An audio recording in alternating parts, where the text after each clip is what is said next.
the G. What it do, family? Hope you're having a beautiful day.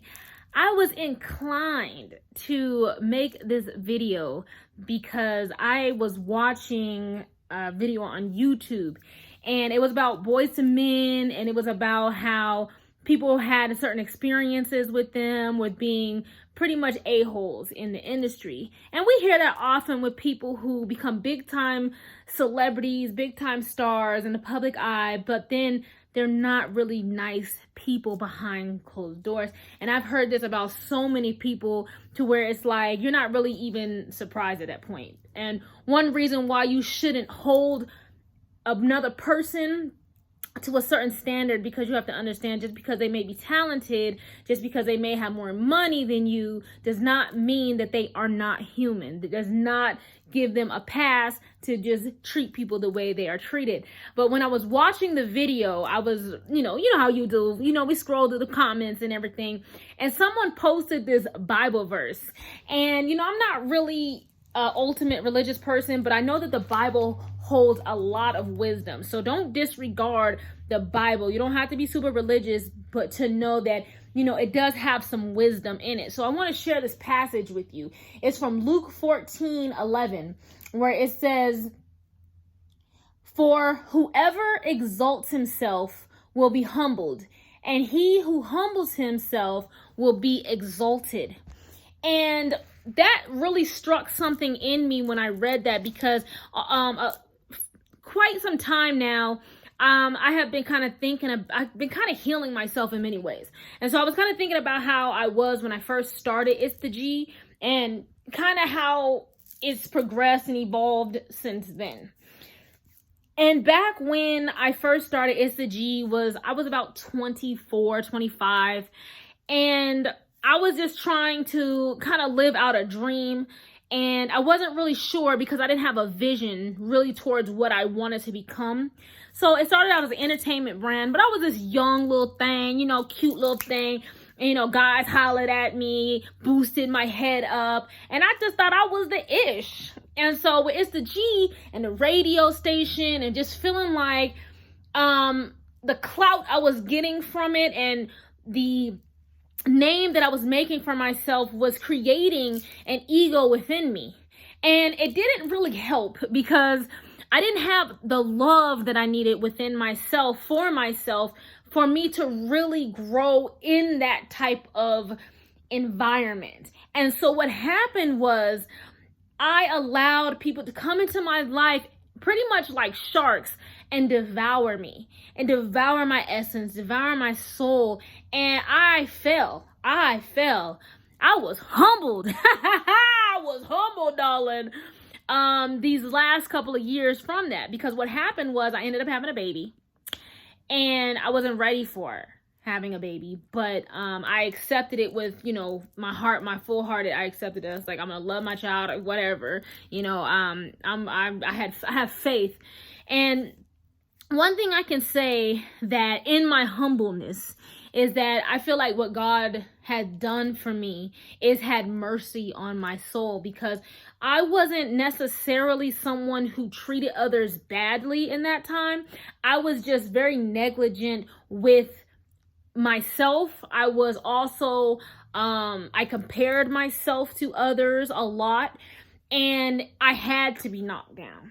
Because if I had stayed in the industry in the way that I was in the industry, I would have got caught up in a life, and I probably would have been in a position that would have been far worse than what I thought that I ended up in. But because God had mercy on my soul, and God was pretty much taking me to a path to say, this is not the way.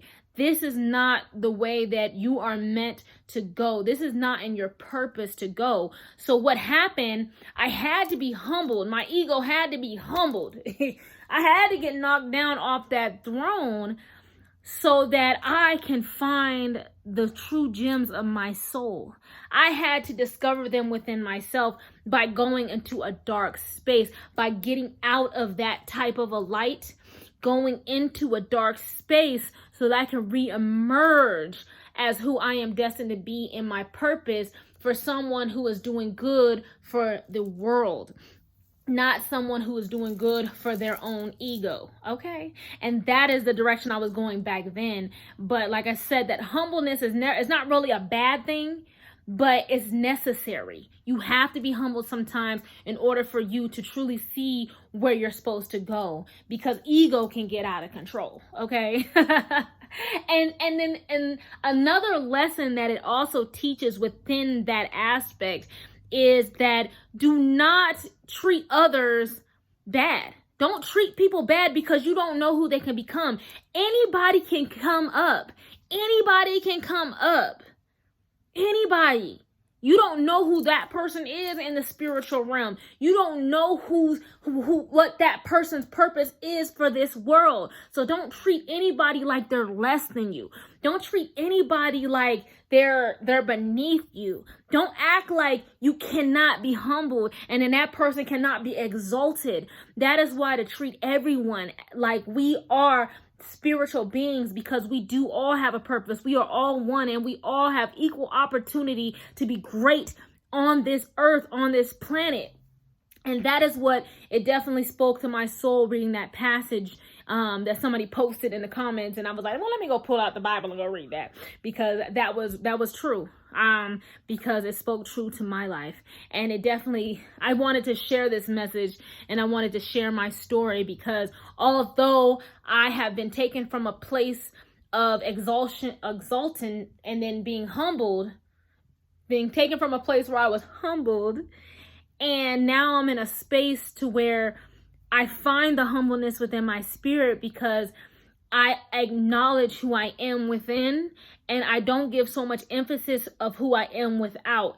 And my emphasis that I was totally fixated on in that time was how I looked, darling. I couldn't leave my house without a wig on or some type of hairdo. Like, there was no way I could have left my house with my natural hair. I mean, of course I got my locks, and my locks are popping, but it took me to finally say, when I had my natural and I had my fro, and cutting it short and is saying, you know what, this is me, and I don't care what people think, and going out into the world. And I went through a phase of like just feeling so depressed, because I didn't feel like I was beautiful. I didn't feel like I it's like I couldn't recognize myself anymore. When I saw myself in the mirror, I was like, I don't see who I was, because I didn't see the mask anymore. I didn't see the facade that I was putting on anymore. I was actually seeing myself, and I didn't like it at first. I didn't like who I saw, because I didn't acknowledge who I was yet,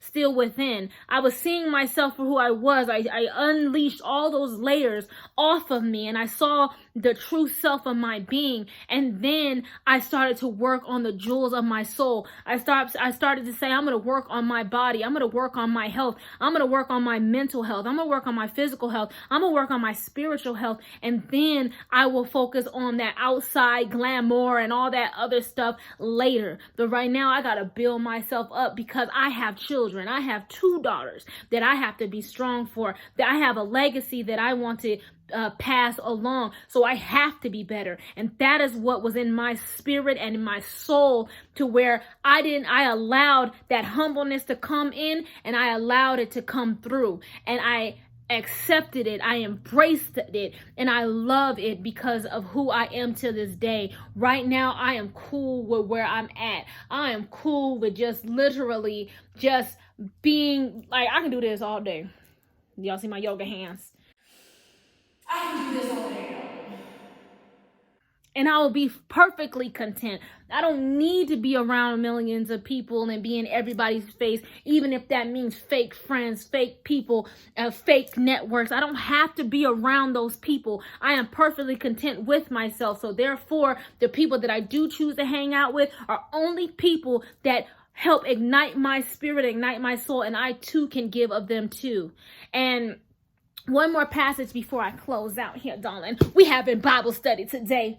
Another passage was when it says, when you give a dinner or a supper, do not ask your friends, your brothers, your relatives, nor rich neighbors, lest they also invite you back and you be repaid.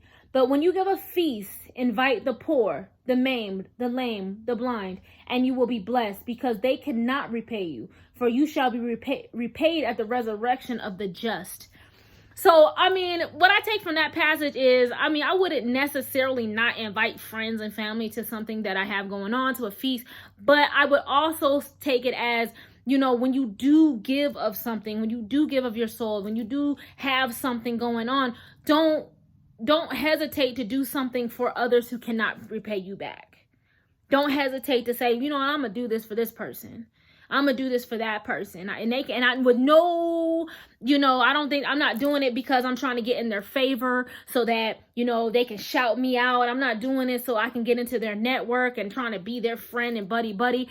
But to do something for someone that you have no expectation that this person will pay you back in any type of way. You're doing it because either it's in the kindness of your heart and you feel it in your spirit to give to that person. And you don't do it for an ego side of it to where you're like, well, let me give to this person because I know that I'm going to be blessed later. No, you don't do that either. You do it because you truly, genuinely want to help another human being out, and you have compassion for other human beings. And then you shall really reap the harvest of what you give to others, and it's going to feel so much better. And when you do reach a pinnacle of success and exaltation, if I'm even saying it right, but when you are exalted, then in that type of a space, it feels so much better.